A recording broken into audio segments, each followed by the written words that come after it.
sou Cristino Apixana, sou do povo, um dos povos indígenas de Roraima, um dos grandes povos ainda numerosos. Escrevo para crianças e jovens, estudei música e sou contador de histórias. Sou de uma família razoavelmente grande de 12 irmãos e hoje moro em São Paulo para trabalhar na parte de literatura indígena e cinema, música, na divulgação desse patrimônio tão rico, dessa diversidade tão rica dos nossos povos indígenas brasileiros. Entendo isso como missão e vivo isso também como missão, para que os nossos povos sejam mais conhecidos, sejam mais respeitados a partir que a sociedade conheça esses mais de 305 povos que ainda existe, esse país imenso que fala mais de 274 línguas. É um país mais rico, né, numa diversidade cultural no mundo. Isso precisa ser notado, precisa ser vivido, observado e compreendido pela sociedade brasileira. Hoje os povos indígenas estão em guerra, como sempre estiveram, seja ela pelo território, seja ela pela conservação da língua, pela conservação de sua própria cultura, do seu jeito de ser, de viver no mundo. Se briga não apenas pela vida, pela continuação da vida, mas pela existência de ser como humanos iguais a todos. Temos ultimamente sofrido ainda mais a partir dessa mudança de governo e temos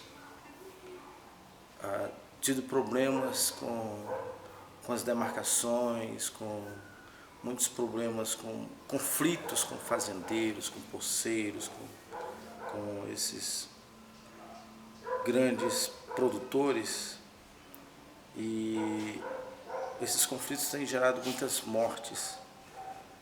E esse governo não tem deixado muito claro que os indígenas têm que entrar nessa mesma linha da sociedade brasileira, acabar com esse pensamento tão rico de viver a sua própria cultura, de viver como ser único. O governo quer obrigar esses povos a mudar totalmente a sua visão de mundo em prol dessa matança geral da natureza, que apenas enriquece uma meia dúzia. A gente vê essas mudanças claras da presidência da FUNAI. Esses dias tivemos um pastor e agora temos um general, e sabemos que ambos têm acabado, destruído as culturas indígenas desde sempre. E a gente vê a violência que esse governo tem tratado os povos indígenas. Teve o acampamento Terra Livre agora e a violência que aconteceu com esses indígenas. Outro dia teve uma violência contra alguns do povo Canela no Maranhão, e as autoridades não fazem absolutamente nada. Mandam a polícia, o exército e as forças não para proteger os indígenas que já vivem numa situação de risco muito grande, mas para proteger os interesses desses grandes latifundiários, desses grandes plantadores que somente destroem a terra. Então precisamos que a sociedade brasileira também entre nessa luta para ajudar a preservar esse mundo, ajudar a preservar esses povos que vivem nesse sofrimento desde essa invasão, essa violência, esse estupro à cultura, o estupro ao nosso modo de ser, de viver, de respeitar o mundo, precisa finalizar. E a gente pede que a sociedade brasileira se empenhe nisso, que a gente consiga apoio internacional para que o Brasil possa respeitar a sua própria Constituição. Se o lema é ordem e progresso, a gente precisa ter essa ordem, precisa ser respeitada. Esse progresso ele tem que ser realizado com respeito ao outro, com respeito a essa diversidade, com respeito aos seres humanos. Então, junte-se a todos nós nessa luta não contra o governo, mas contra essa situação atual de mortandade, de atrocidades contra esses povos que já vivem numa situação muito deplorável. Eu faço parte de um grupo que escreve histórias, mas escrevemos também artigos e outros tipos de textos poéticos, música, e essa literatura que hoje chamam de literatura indígena, que ainda leva esse nome pela situação ainda de a gente ter que provar, de afirmar aquilo que somos, para que as pessoas conheçam, é uma das nossas ferramentas, não só de preservação, de deixar a nossa história, as nossas histórias registradas para futuras gerações, que pela forma que vai andando tudo, isso está diminuindo cada dia mais, e essa memória essa oralidade, ela vai perdendo a força com tanta tecnologia, com tanto envolvimento da sociedade, tanta imposição, tanto da sociedade no geral, quanto no que a sociedade apresenta, com os instrumentos que são apresentados nas comunidades. E nós contamos essas histórias para a sociedade brasileira conhecer um pouco dessa rica diversidade.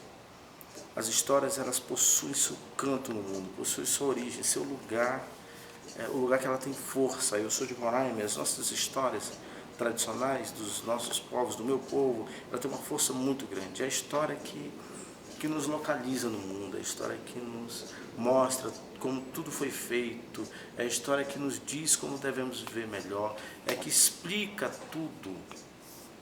Elas são importantíssimas para o próprio movimento que esse mundo faz. E as histórias, ela têm a força da verdade por ser contada pelos nossos velhos, por ser contada pelos nossos pais. E eles nunca vão mentir sobre as nossas histórias. Elas são muito ricas e nós escrevemos essas histórias, criamos outras, para ter uma aproximação melhor com a sociedade brasileira, que a gente se conheça melhor, que os brasileiros conheçam essa riqueza, não pode ser perdida essa riqueza. E nós estamos nessa luta, é mais uma ferramenta que temos para continuar nessa luta de preservação, nessa luta por dignidade, pelo respeito às nossas culturas, e que queremos uma igualdade como seres humanos. E a literatura indígena, que hoje não só está aqui no Brasil, com mais de 50 autores indígenas, quase 200 obras, mas também está indo para fora. O Daniel Munduruku é um dos que mais trabalhou para que autores indígenas se tornassem autores. Eu sou um dos resultados disso.